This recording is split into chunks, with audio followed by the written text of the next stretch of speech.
Irmãos, mais uma vez, boa noite. Meu nome é Gabriel, sou pastor auxiliar na Igreja Presbiteriana da Pampulha, lá em Belo Horizonte, e atualmente trabalho no campo aqui na Vila Samarco, pertinho aqui, 20 minutos, numa plantação de igreja.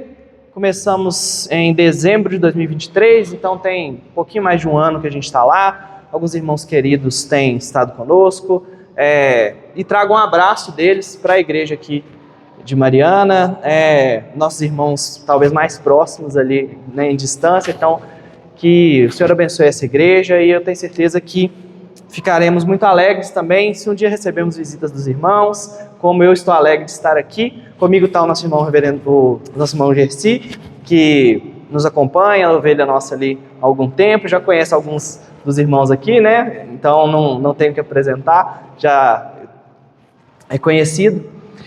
Irmãos, com muita alegria que eu aceitei o convite do reverendo Oswaldo, que está aqui ministrando para vocês, e eu queria então convidar os irmãos que a gente abra as escrituras no Evangelho de Lucas, no capítulo 10.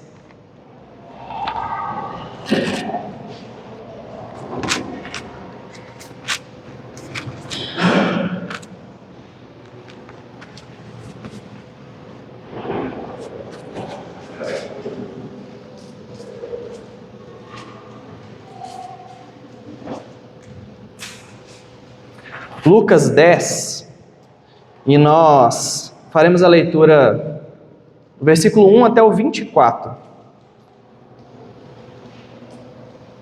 Lucas 10, de 1 a 24, eu farei a leitura.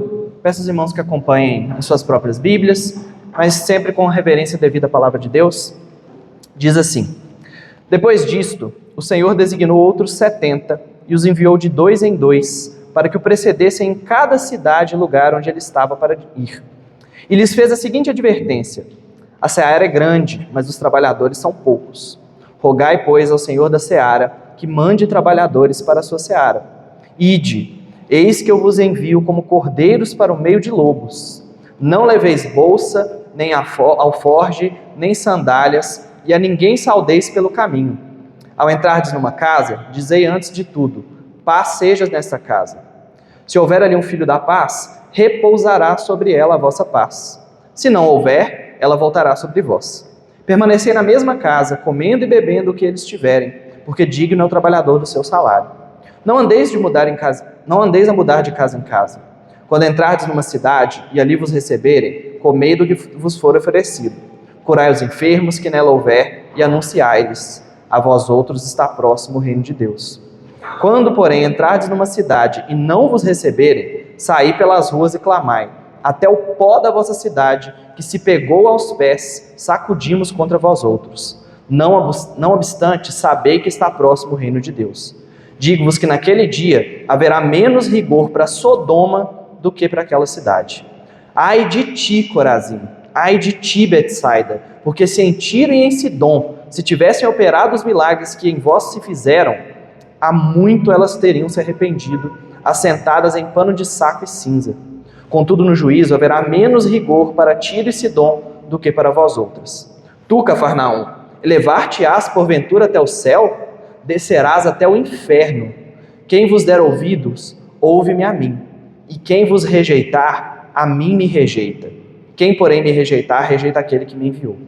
Então, regressaram os 70, possuídos de alegria, dizendo: Senhor, os próprios demônios nos submetem pelo teu nome. Mas ele lhes disse: eu via Satanás caindo do céu como um relâmpago. Eis aí, vos dei autoridade para pisar de serpentes e escorpiões, e sobre todo o poder do inimigo, e nada, absolutamente, vos causará dano. Não obstante, alegrai-vos, não porque os espíritos se vos submetem, e sim porque o vosso nome está arrolado nos céus. Naquela hora exultou Jesus no Espírito Santo e exclamou: graças te dou, ó Pai, Senhor do céu e da terra, porque ocultaste estas coisas aos sábios e instruídos e as revelaste aos pequeninos. Sim, ó Pai, que assim foi do teu agrado. Tudo me foi entregue por meu Pai. Ninguém sabe quem é o Filho, senão o Pai. E também ninguém sabe quem é o Pai, senão o Filho e aquele a quem o Filho quiser revelar. E voltando para os seus discípulos, disse-lhes particularmente: Bem-aventurados os olhos que veem as coisas que vós vedes, pois eu vos afirmo que muitos profetas e reis quiseram ver o que vedes e não viram, e ouvir o que ouvis e não ouviram. Vamos orar? Deus Santo, estamos diante da palavra do Senhor, Pai. Palavra que é fonte de vida, palavra que é fonte de graça, palavra que é fonte de entendimento verdadeiro, Pai. Porque é só no Senhor que podemos conhecer a verdade, é só no Senhor que podemos saber quem somos, quem o Senhor é e o que nós devemos fazer diante do Senhor, ó Pai. Então, nessa noite, pela Tua misericórdia, use o pregador, Deus, homem falho, homem sujeito a erro, mas inspirado pelo Teu Espírito Santo, iluminado pelo Seu Espírito Santo, pode trazer a palavra pura do Senhor para a congregação que precisa ouvi-la, Pai. Que o Senhor quebre cada um dos nossos corações, tira todo o coração de pedra, tira, Senhor, toda a terra ruim, e que nos converta em terra boa, onde a semente da palavra será plantada e dará frutos, Pai. Assim nós oramos, no nome do nosso Senhor Jesus Cristo. Amém. Irmãos, o texto que separamos essa noite é um texto extenso, 24 versículos, mas é um texto preciosíssimo. E principalmente, em um domingo de ceia, a gente precisa se lembrar de algumas verdades que esse texto traz para nós. Então, nessa missão dos 70 e seu resultado, tudo que Jesus proclamou ali, ensina para a gente muito sobre uma doutrina que talvez seja pouco falada e pouco pregada nos nossos púlpitos, que é a doutrina da nossa união com Cristo. A doutrina que nós somos feitos um corpo, com o nosso Senhor Jesus Cristo, sendo este o nosso cabeça. Nos tempos de hoje, talvez fale-se pouco sobre isso, mas todas as vezes que nós tomamos do pão, que é o corpo do nosso Senhor Jesus Cristo, tomamos do cálice, o sangue do nosso Senhor Jesus Cristo, nós estamos proclamando que nós somos parte do corpo de Cristo, que nós somos um em Cristo, e Cristo clama ao Pai que seja assim, que nós sejamos um, como Ele, o Pai e o Espírito são um. Então, nessa noite eu queria que a gente se lembrasse dessa realidade, dessa verdade da nossa união com Cristo, e em 3 pontos bem simples, a gente pudesse lembrar o que fazemos e o que vivemos em nossa união com Cristo. Então, em primeiro lugar, eu vou chamar a atenção dos irmãos apenas os versículos de 1 a 11 desse texto, onde a gente vai entender que, unidos com Cristo, nós proclamamos o reino de Deus. Então, o versículo aqui, os versículos de 11 a 12, eles trazem um relato em Lucas, que é muito semelhante a algo que Lucas já tinha falado, quando ele falou em Lucas 9, de 1 a 6, da missão que Jesus deu aos 12. Então, primeiro, Jesus, quando estava ainda em Cafarnaum, no início de seu ministério, ele estava terminando o ministério na região da Galileia, e ele manda os 12 discípulos irem para todas as vilas, proclamando o evangelho, e finalizando esse tempo de pregação naquela região da Galileia ali. E os discípulos vão, e eles pregam, e Jesus dá essas mesmas instruções: não levem alforge, não levem bolsa, não levem 2 túnicas, não levem sandália, confiem na provisão do Senhor. E os 12 vão, e eles fazem toda a obra, e não lhes falta nada, e eles retornam alegres a Cristo, tendo sido guardados. Agora, Jesus não está na mesma situação mais. Jesus não está mais na região da Galileia, ele não está mais no início do ministério dele. Na verdade, Jesus está na segunda parte do ministério dele, que a gente geralmente chama de ministério da Pérea, a região ali da Transjordânia, onde Jesus estava caminhando em direção a Jerusalém. Então Jesus agora terminou a parte do ministério das multidões, dos grandes milagres, dos grandes espetáculos, aquela parte gloriosa, que todo mundo estava correndo atrás dele, todo mundo estava ali querendo estar com ele, e agora ele começa um ministério onde ele está caminhando para a cruz, onde ele está caminhando para a morte, para o final de sua vida. E aqui a gente começa a ver Jesus entrando numa aldeia de samaritanos e não encontrando lugar para ficar, começa a ver pessoas abandonando ele pelo caminho, e começa a ver Jesus então caminhando, ele estava caminhando para a cruz. Mas antes que ele fosse iniciar essa jornada até Jerusalém, passando ali pela Transjordânia, ele manda 70 homens à sua frente, para adiantarem esse trabalho. Jesus tinha pouco tempo agora, ele tinha que ir até Jerusalém. Jesus não ia adiar o compromisso que ele tinha com a cruz, onde ele iria morrer para nos salvar. Então ele manda esses homens à frente, que já fossem pregando o reino, que já fossem preparando o coração das pessoas, que já fossem levando o ensino dele antes dele. E quando ele chegasse lá, ele já pudesse encontrar então corações onde a palavra foi ministrada, onde os milagres foram executados, onde pessoas não tinham desculpa para não crer nele, porque eles já viram as maravilhas do reino de Deus sendo manifestadas através daqueles 70 discípulos. Então, isso tudo é o pano de fundo do que está acontecendo aqui. E Jesus começa então a dar orientações para aqueles discípulos. E além da orientação de não levar bolsa, alforje, sandálias, que era uma orientação de confiança no cuidado de Deus. E a gente precisa ter cuidado com isso aqui, porque isso não é um chamado à irresponsabilidade da nossa parte. Não, Jesus mandou os discípulos sem levar nada, então a gente também não precisa de nada, não precisa de trabalhar e de recursos. Não, porque mais à frente, Jesus disse para os discípulos assim: lembra quando eu mandei vocês sem alforje, sem sandália, sem bolsa? Faltou alguma coisa? E eles falam, não. E Jesus fala, pois agora eu vos digo, levem alforje, levem sandália e levem até uma espada para se proteger.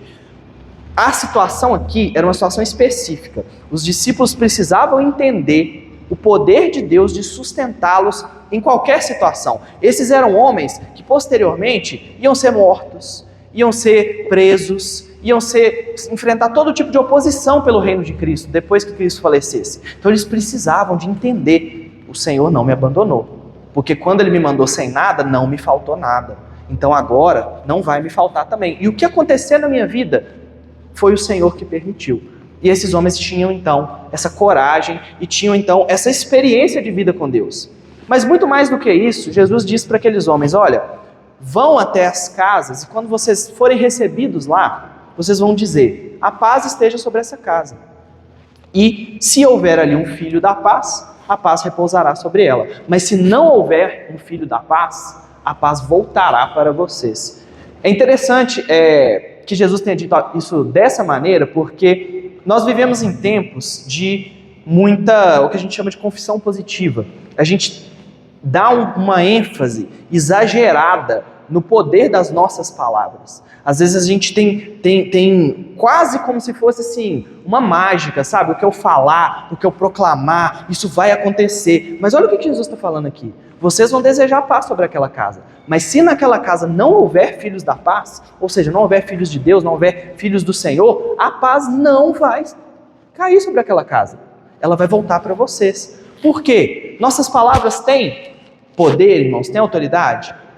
Sim, se elas estiverem de acordo com a vontade e a autoridade do nosso Deus. Ainda que os discípulos desejassem paz sobre uma casa, mas aquela casa não fosse uma casa de filhos da paz, de filhos de Deus, a paz não estaria sobre aquela casa. Mas se houvesse filhos da paz ali, então a paz repousaria sobre eles. Então qual que é o diferencial? Não é uma espécie de confissão positiva, de magia, de afirmação das minhas palavras. É a obra que o Senhor faz naquela casa. É só assim. Nossas palavras só podem ter poder se elas estiverem autorizadas pelo Criador, por aquele que detém todo o poder sobre o céu e a terra. Ele tem poder. E nós podemos manifestar esse poder ao mundo quando nós falamos de acordo com a palavra dele. É assim que nós manifestamos. Então, nós somos filhos de Deus, nós somos parte do corpo de Cristo, nós somos unidos a Cristo, enquanto nós estivermos debaixo da vontade dele, enquanto nós estivermos debaixo da palavra do Senhor. Esse é o limite do nosso poder limitado, esse é o limite da nossa autoridade limitada, porque quem tem poder de verdade, quem tem autoridade de verdade é o Pai, é o nosso Senhor Jesus Cristo, é o Deus Trino que concedeu isso sobre nós. Então nós não fomos chamados para sermos magos, feiticeiros, mas humildes servos do nosso Senhor Jesus Cristo, que agem de acordo com a vontade dele e levam a imagem dele pelo mundo. Mais do que isso, Jesus dá um aviso para os discípulos e dizem assim, olha, eu estou enviando vocês como ovelhas para o meio de lobos. Ou seja, você ouve uma coisa dessa e você pensa assim, imagine pegar uma ovelha e ir no meio de uma alcateia de lobos e soltar a ovelha lá no meio. Ela vai ser estraçalhada. Ela vai morrer. Jesus está dizendo então que até certo ponto eu estou mandando vocês para uma missão suicida.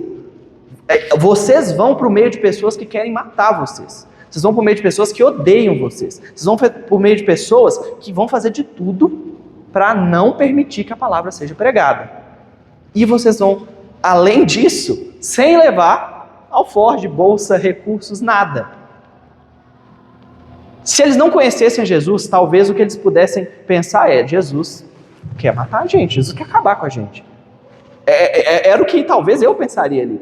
Mas Jesus estava mandando eles e deixando claro: é isso mesmo, mas o poder de Deus vai guardar vocês. O poder de Deus vai sustentar vocês lá. E nada vai lhes acontecer. Essa é a manifestação do poder de Deus. Eu vou pregar a palavra para quem odeia a palavra. E meus irmãos, todo pecador não regenerado odeia a Deus e odeia a palavra de Deus. Se nós conseguimos levar a palavra e pessoas nos ouvirem sem ralharem os dentes contra nós, sem tentarem se lançar contra nós, já é graça de Deus. Cada pessoa que ouve a palavra de Deus é um milagre. É um milagre. Às vezes a gente fica esperando ver milagres, fogo caindo do céu, coisas maravilhosas. Meus irmãos, não há milagre maior do que a conversão do pecador rebelde contra Deus. Então Deus nos envia até hoje como ovelhas para o meio de lobos, mas Ele nos guarda para que nós não sejamos destruídos por esses lobos. Então, Jesus diz isso. E por fim ele diz: olha, e nem é para vocês cumprimentarem ninguém pelo caminho. Estranho isso. Mas por quê? Porque a missão era urgente.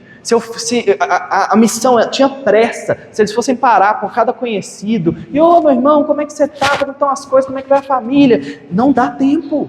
Não dá tempo. A cruz está ali. Tem data. Jesus tinha uma missão para cumprir.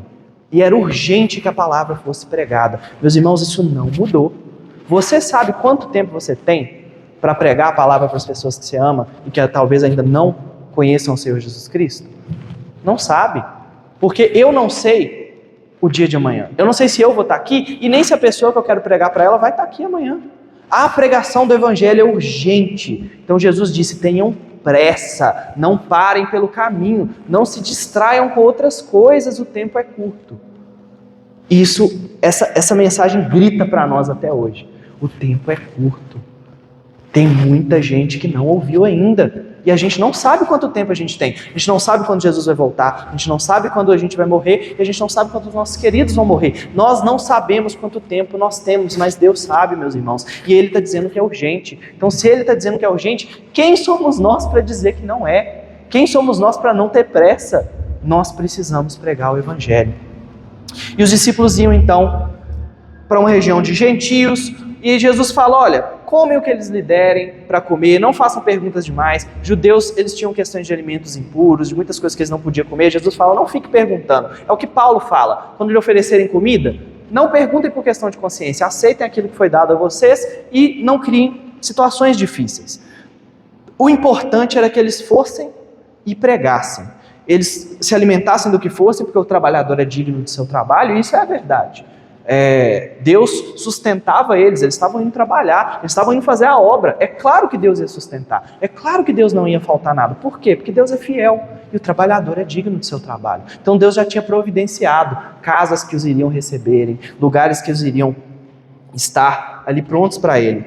E eles iriam pregar a salvação e deixar essa imagem de muita alegria, curar os enfermos, fazer tudo o que eles foram chamados para fazer. Mas havia um problema e havia uma questão. Jesus não falou apenas: haverão casas que vão receber vocês, haverão lugares que vão ter provisões para vocês. Jesus também falou: vão ter cidades que vão te rejeitar, vão ter lugares que não vão receber vocês e que não vão querer saber do Evangelho de Cristo. E é interessante porque o que Jesus diz para os discípulos fazerem não é ficar se lamentando, não é ficar chorando: ai, mas eles não aceitam, ai, mas eles não ouvem, ai, mas eu já preguei, eu já falei, esse povo... Jesus fala: você pregou, você falou o Evangelho, você deixou claro, já falou tudo da palavra para essa pessoa e ela continua rejeitando. Qual que era a atitude dos discípulos? Proclamem para eles: até o pó da sua cidade que a pegou nos seus pés, eu sacudo para que não fique em mim, e saibam, o reino de Deus está próximo de vocês. Meus irmãos, nós não temos poder para mudar o coração das pessoas. Nós não temos poder para transformar e tirar o pecado. Isso é com Deus. Eu prego o Evangelho. Se a pessoa rejeitou o Evangelho, agora é ela e Deus. Agora é ela e Deus. Mas eu digo para ela: O reino de Deus está próximo de você. Você recebeu a palavra, você recebeu o ensino, agora você é responsável diante de Deus. Porque às vezes a gente pensa que o trabalho da evangelização é um trabalho somente de ganhar almas. E não é. É um trabalho de ganhar almas, e é o que a gente deseja. É claro que a gente quer que as pessoas se convertam, é claro que a gente quer que as pessoas se arrependam e venham a Cristo. Mas quando eu prego o Evangelho tem sucesso, quer ele seja aceito, quer ele seja rejeitado. Quando o Evangelho é aceito, isso traz salvação para aquelas pessoas que ouviram, e nós glorificamos a Deus e nos alegramos muito por isso. Mas quando ele é rejeitado, ele traz juízo sobre aquela pessoa, e isso também é parte da obra de Deus. Nós não somos chamados para mudar o coração de ninguém. Quem de nós aqui consegue, de fato, entrar na cabeça de alguém? Às vezes a gente tem vontade de rachar a cabeça da pessoa, enfiar a Bíblia lá dentro, para ver se ela crê. Mas eu não tenho poder para isso. Eu não tenho.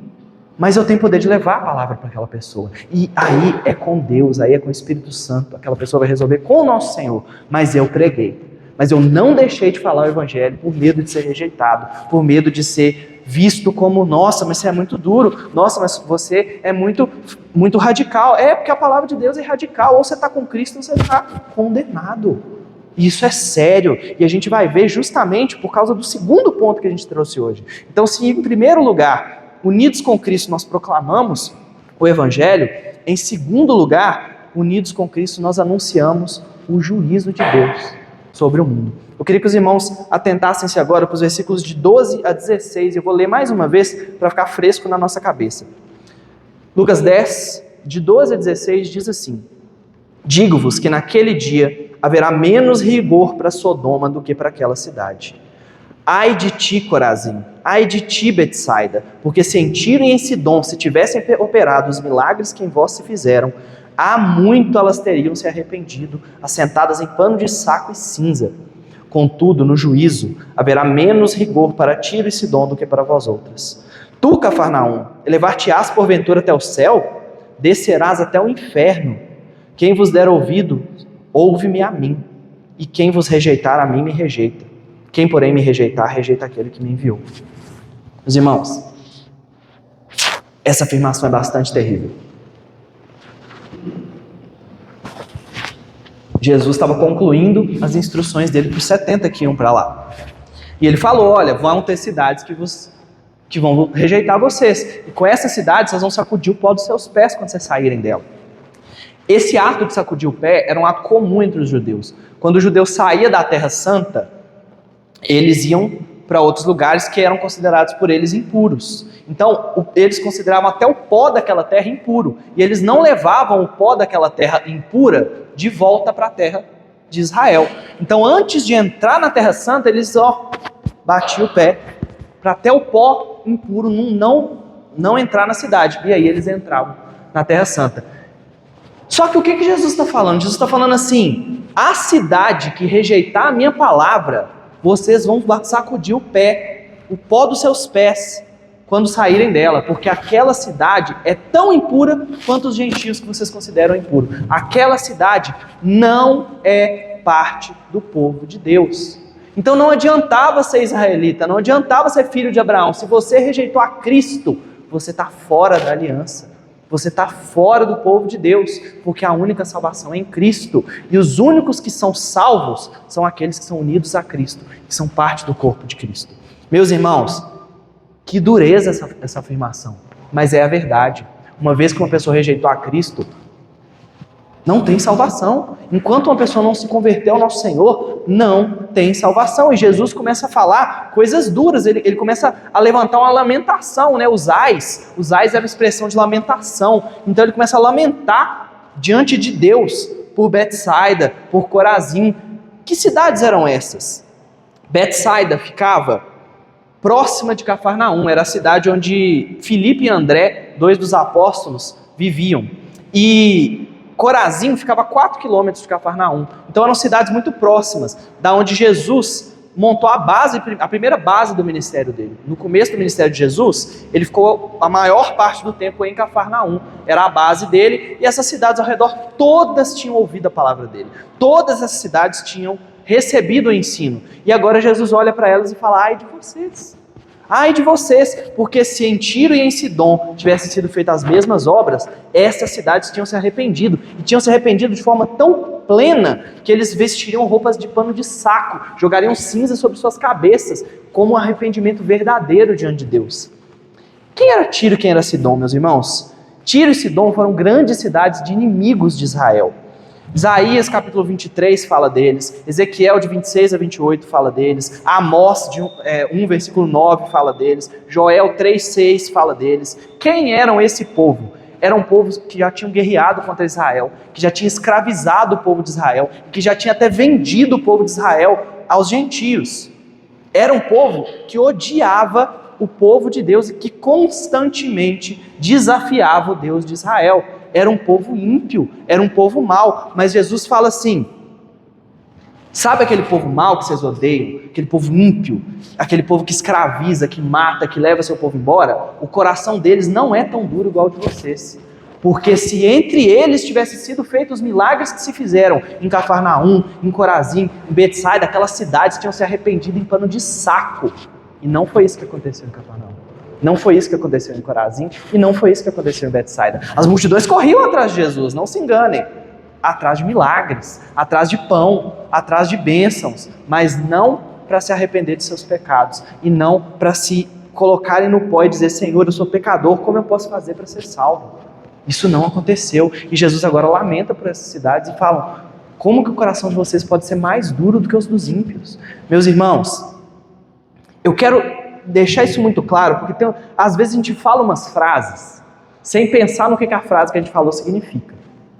Veja bem, tenho certeza que você já ouviu alguém ser descrito assim, fulano de tal é tão bacana, é tão bom, é tão piedoso, é tão caridoso, só falta crer em Cristo. Meus irmãos, Jesus está falando, então o coração dele é mais duro do que o coração do povo de Sodoma e Gomorra. Não só falta Cristo, falta tudo. Alguém pode ser bom sem Deus fazê-lo bom? De jeito nenhum. Nós somos pecadores. Então, a rejeição do Filho de Deus, a rejeição da obra do Espírito Santo é a maior dureza de coração que pode existir no mundo. Não existe coração mais duro do que o coração que não se entrega a Cristo. Não importa quantas obras bonitas essa pessoa faça, ela é rebelde contra o Deus Criador do universo. Ela habita na criação que Deus criou e não o reconhece como Criador. Essa é a maior ofensa que um homem pode cometer. Esse é o coração mais duro. E ele rejeita a única chance que ele tem de salvação. Se ele fosse humilde e se entregasse a Cristo, ele receberia de graça a salvação. Mas ele não quer. Ele não aceita porque ele não quer se sujeitar a Deus. Isso é uma dureza de coração. E Jesus fala, então, que esse povo está cometendo um pecado mais grave que o pecado de Sodoma e Gomorra, mais grave que Tiro e Sidom. E por que será isso? Por que o pecado deles é mais grave? Mas um pouco mais para frente do Evangelho de Lucas, Lucas 12:48, Jesus conta uma parábola dos servos que obedecem ao Senhor e os que desobedecem.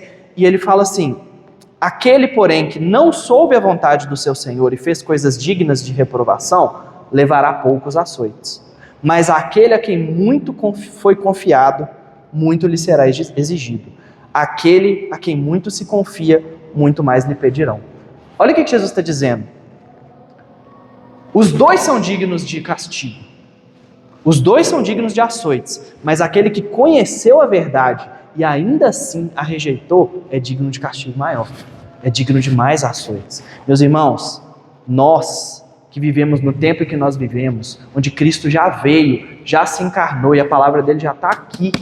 E todos os domingos, várias vezes por semana, a palavra dele é pregada nas nossas cidades, nos nossos bairros, nas nossas comunidades. Nós não temos desculpa diante de Deus para sermos rebeldes contra Cristo. Ninguém tem desculpa diante de Deus. Essas pessoas tinham tudo para crer. Elas viram os milagres, elas ouviram o reino sendo proclamado e elas rejeitaram. O que mais pode ser feito por pessoas como essa, que viram o poder de Cristo, que testemunharam o poder do nosso Salvador e ainda rejeitam eles. É por isso que eles eram culpados de pecado mais grave. Isso não significa que Tiro e Sidom não fossem culpados. Deus destruiu aquelas cidades. Deus destruiu Sodoma, Deus destruiu Gomorra. Mas ainda era menor o erro daquelas cidades do que desses. E aí alguns de nós podem olhar para isso aqui e falar assim: ai, mas então graças a Deus que pelo menos nos tempos de Corazim de Betsaida eu não vi Jesus de verdade andando sobre a terra, eu não vi os milagres que Jesus fez, então eles são mais culpados do que eu.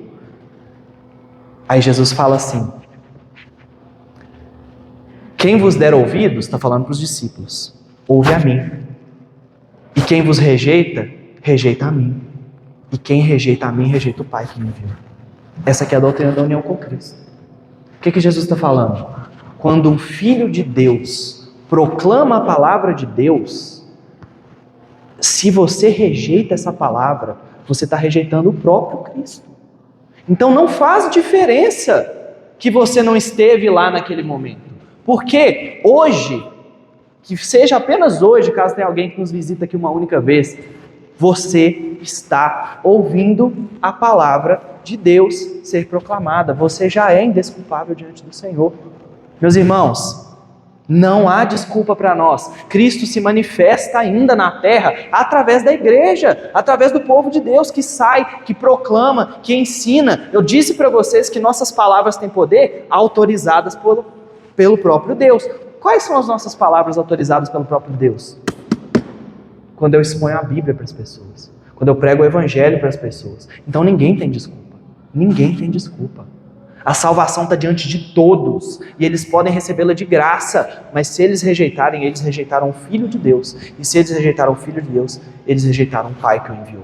Não há desculpa. Então, irmãos, nós somos chamados para pregar as maravilhas do reino? Sim, e glória a Deus por isso, mas nós somos chamados para pregar o juízo de Deus também.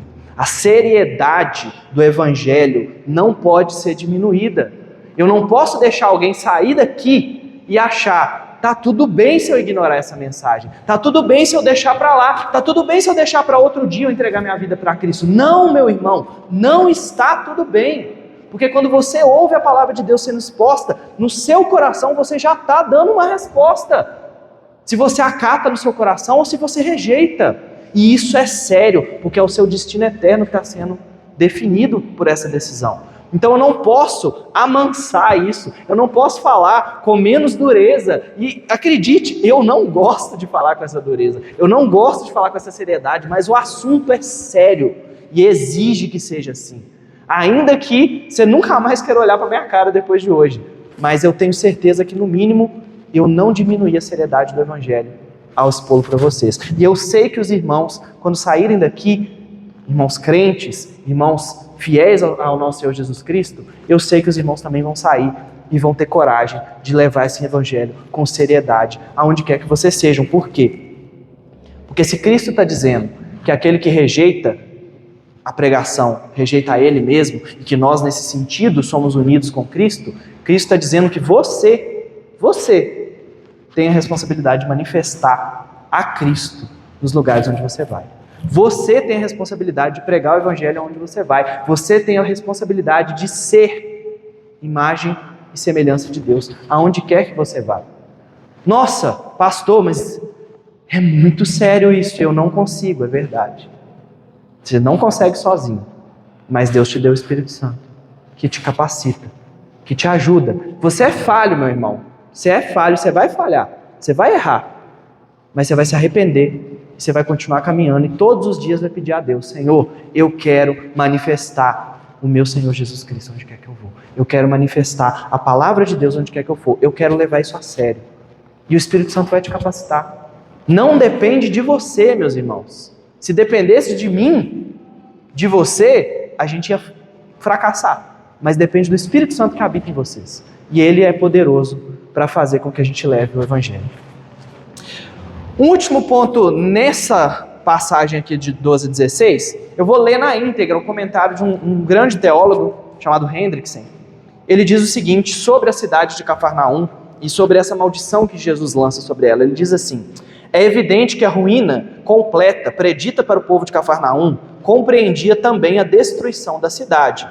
Quanto à destruição da cidade, o que ocorreu em Cafarnaum foi tão chocante que durante séculos a própria localização de Cafarnaum foi assunto de discussão. Ou seja, as pessoas nem sabiam, os arqueólogos nem sabiam onde era Cafarnaum, de tão completamente que ela foi destruída pouco depois dos tempos de Cristo.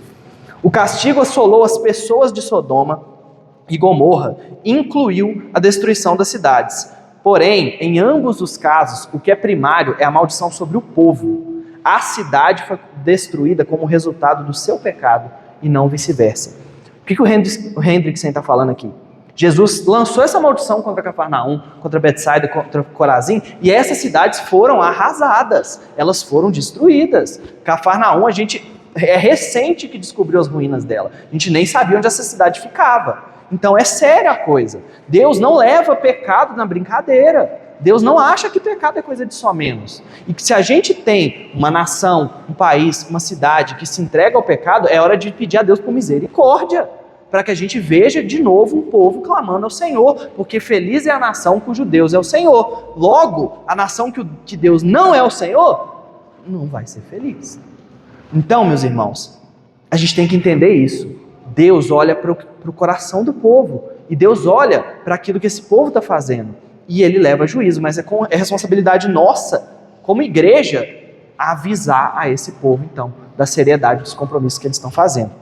Contudo, se eu encerrasse aqui, seria uma mensagem bastante triste, bastante dura, mas não é, porque o nosso Senhor Jesus traz juízo, traz, sim, condenação para aquele que não crê, mas Ele também traz bênçãos e também traz alegria. E é aqui que a gente vai encerrar esse texto com um último ponto. Então, se nós unidos com Cristo proclamamos o reino, anunciamos o juízo, nós também desfrutamos das bênçãos de Deus.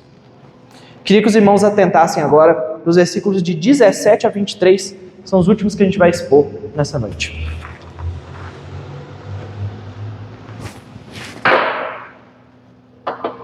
Diz assim: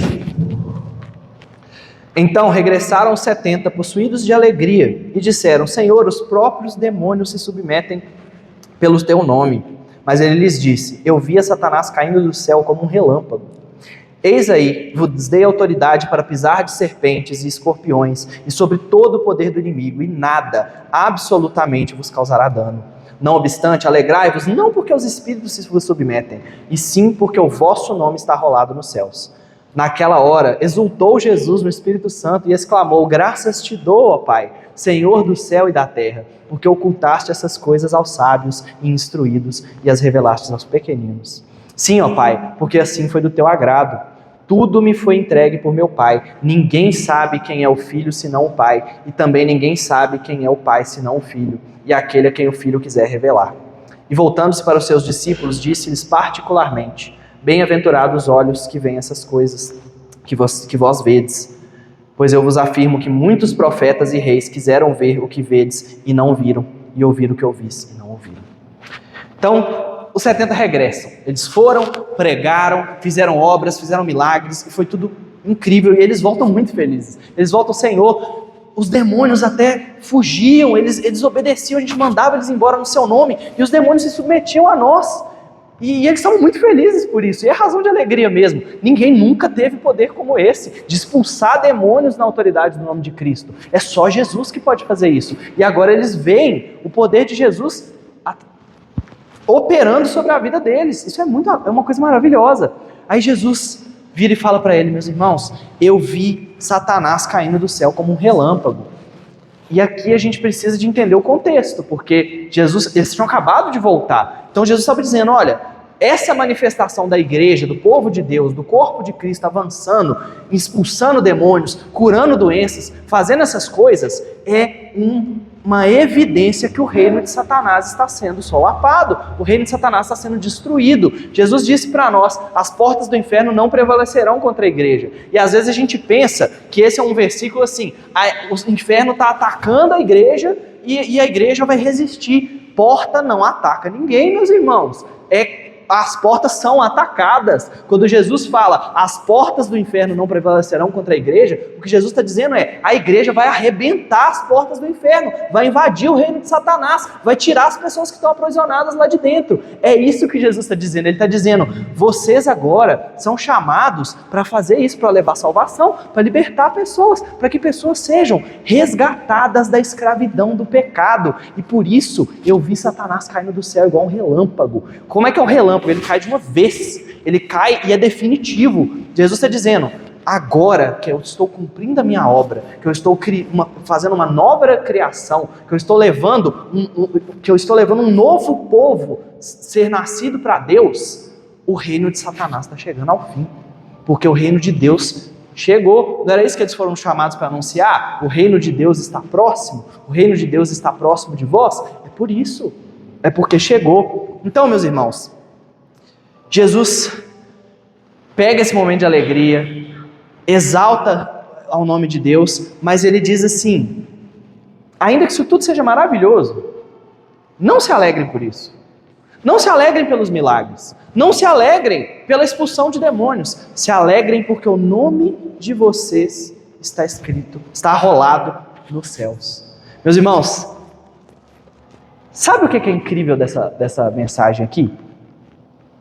É que Jesus está dizendo assim, os milagres são muito bons, os sinais são muito bons, a expulsão de demônios, isso é bom, mas vocês estão caminhando para um reino onde não vai precisar mais disso, não vai precisar mais de milagre, não vai precisar mais de expulsão de demônios.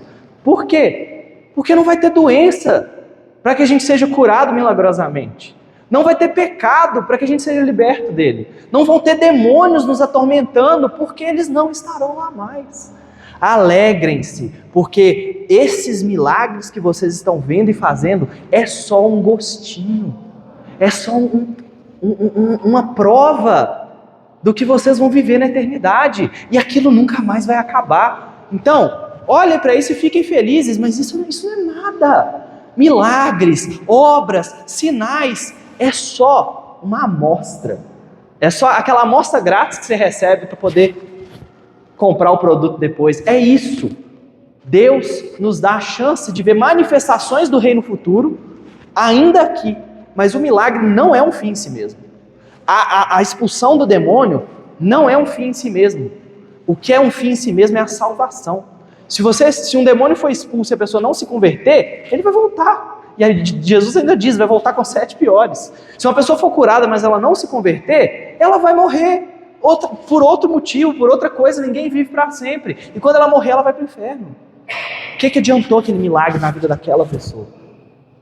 Mas, se aquela pessoa se converte, se aquela pessoa se entrega a Cristo, aí sim. Porque aí mesmo que ela morra de uma doença, ela vai viver eternamente sem doença lá no céu. Mesmo que ela teve um tempo endemoniado e aquele demônio foi expulso, ele nunca mais vai voltar. Essa pessoa nunca mais vai ser atormentada por Satanás, meus irmãos. É isso que Jesus está dizendo. E ele fala, olha, eu dei para vocês poderes para pisarem serpentes, escorpiões e todas as obras do inimigo. É claro que a gente entende aqui, a serpente é o símbolo do diabo, né? Ele se encarnou na serpente lá no Éden. Escorpiões. O que Jesus está falando? Olha, Satanás não tem poder contra vocês mais. A gente não tem que ficar com medo de macumba, feitiçaria, essas confusões todas. Isso não vale contra nós, porque nós temos o poder do Espírito Santo. E da mesma forma, eu estou pregando na casa de fulano, mas lá é muito pesado, eles mexem com essas coisas de umbanda, de feitiçaria, de macumba, eu fico com medo de ir lá, porque vai que pega alguma coisa em mim. Meus irmãos, as portas do inferno não prevalecerão contra a igreja. Se você vai e leva o evangelho onde o evangelho precisa ser levado, Deus foi com você. O diabo não vai impedir a pregação do evangelho. Ele não vai. Aquela pessoa precisa de ouvir. Ela pode rejeitar, a gente já falou sobre isso, mas ela precisa de ouvir. Então, esse é o poder que Deus deu para nós. Então, meus irmãos, Deus faz isso. E por fim, Jesus fala, graças te dou, ó Pai, Senhor do céu e da terra, porque ocultaste essas coisas aos sábios e instruídos e as revelaste aos pequenininhos. Deus é o Deus que resiste ao soberbo. Deus é o Deus que envergonha aquele que é sábio aos seus próprios olhos, mas é o Deus que revela tudo aos pequeninos e aos humildes. Meus irmãos, as coisas que vocês estão ouvindo na igreja, As coisas que vocês recebem ao ler a palavra de Deus são coisas que reis queriam ver e ouvir e não puderam, que profetas almejaram saber e não souberam. Imagine Isaías, pregou sobre Cristo a vida inteira dele, ele nunca viu o Messias. Ele está com ele no céu agora, mas no seu tempo de vida, ele nunca viu. Isaías queria, claro que ele queria ver o Messias, mas nós podemos conhecer aquele que Isaías sonhou em ver, aquele que Abraão sonhou em ver. Nós temos esse privilégio, se nós humildemente aceitarmos a palavra do Senhor. Não adianta ser um grande intelectual, um grande sábio, o maior dos filósofos. Você vai estudar filosofia e você vê, parecia que eles chegavam a tatear, quase chegar na orla do manto de Deus, mas não achava a Deus. E aí, eu, que não sou ninguém, que não tem importância nenhuma, sento com a minha Bíblia e aprendo sobre o Deus que criou o universo. Aprendo sobre a vida eterna, aprendo sobre a minha condição de pecador e como que eu posso ficar livre dela. Meus irmãos, é para nós mesmos, é para pequeninos, para humildes, é para aceitar com humildade. Não é para ficar se enchendo de soberba, achando que sabe mais que todo mundo, achando que é demais. É para falar, Senhor, muito obrigado porque o Senhor me revelou isso, porque eu sozinho não ia alcançar, mas o Senhor é bom. Então, meus irmãos, nós temos conhecimento que profetas, reis, homens grandes quisiam ver e não viram. Nós temos a responsabilidade de levar esse conhecimento a outros também. Por isso é que a gente não deve rejeitar a obra maravilhosa do nosso Senhor e do nosso Salvador. Nós podemos ser um com Ele, como manifestaremos isso através da Santa Ceia daqui a pouco. Nós podemos receber as maravilhas do reino de graça. Então eu pergunto mais uma vez, por qual motivo, além de pecado, arrogância e dureza de coração, alguém rejeitaria uma obra tão maravilhosa? Vamos concluir? Irmãos, ser unido com Cristo é um privilégio que ninguém mais tem. Não tratem isso como coisa pequena. Não tratem isso como coisa bobagem, como algo que só existe na sua vida no domingo e depois a gente se esquece. Que nessa manhã o Senhor possa renovar no nosso coração a alegria de ser parte do corpo de Cristo e a responsabilidade de levar a verdade àqueles que ainda não a conhecem. E eu gostaria de fazer uma oração para a gente encerrar, depois de chamar já os presbíteros e diáconos. Senhor Deus, eu te agradeço pela exposição da tua palavra, pela graça do Senhor que nos ensinou. E te peço que não permita, Senhor, que nada embarace o sentido do que foi exposto ou pregado, mas que a gente possa fazer de coração para a honra e para a glória do teu nome e que sejamos realmente feitos parte do corpo de Cristo. Assim nós oramos, no nome do nosso Senhor Jesus. Amém. Convidar os presbíteros, diáconos para virem à frente para a gente fazer a ministração da Santa Ceia.